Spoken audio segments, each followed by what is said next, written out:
Welcome back aboard the Ginger Motto, where we sail into the deepest depths of fantasy, and apparently we're still sailing into fantasy, because I'm going to be talking about the second book in Essie and Farindel's love story today. And I did my makeup in a happy Essie look again today. And by the way, make sure y'all hit that like and subscribe button down below. Feel free to leave me a comment. I absolutely love hearing from you. And with that, let's jump into it. Okay, so in this, I will be talking about Warbound, which is the second book in the Elven Alliance series by Tara Grayce. And in this book, Essie and Farindel are heading to Essie's homeland.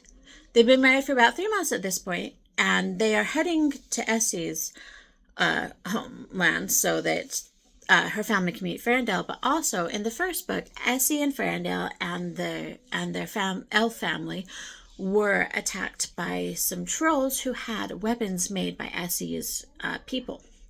And so they need to figure out what's going on, because how did the trolls get these? Because the humans and the elves have a treaty, and if they're giving the trolls weapons, they are majorly breaking this treaty.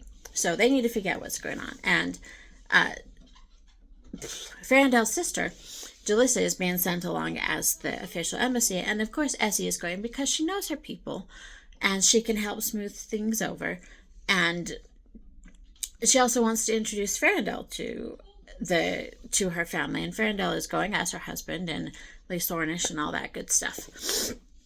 So they head to see Essie's family, and Essie's family is very warm and welcoming and very human, very much more touchy-feely than elves are. So this is a change for Farindel and Jalissa, and it takes quite a bit of getting used to. And also, the elves live in trees. They live in this huge tree, and so they're used to being outdoors all the time. The humans live in a stone castle, and elves don't really like being in stone, especially Farindel. He has very bad experiences with stone. So this is definitely a challenge that they need, and if he's trying to push through it at first. He's got a lot going on. He wants Essie's family to like him because he's her husband, and Essie has gotten his family to like her family, and so, well, elves aren't very emotional, but they like her more than they did at first. So, Ben, he badly wants Essie's family to like him because Essie has put in the effort with his family, and so he needs to put in the effort with her family too, he feels. So he's trying to put in the effort, but the stone is also affecting him.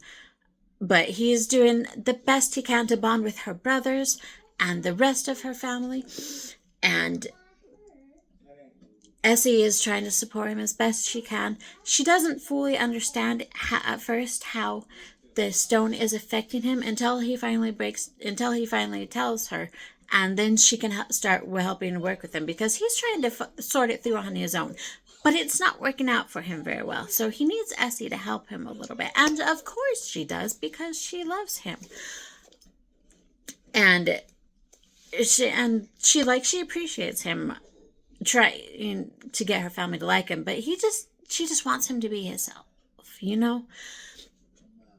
And so it's an interesting look about how Farindel gets to know her family, and how they also have to contend with Parliament and all that good stuff. And because the elves, even though they're not very emotional, were fairly welcoming to Essie. There wasn't, there was some family tension and stuff at first, but there wasn't a whole lot of real anger from the elves for her. For the humans, it's different. There's a lot of anger towards the elves from the humans.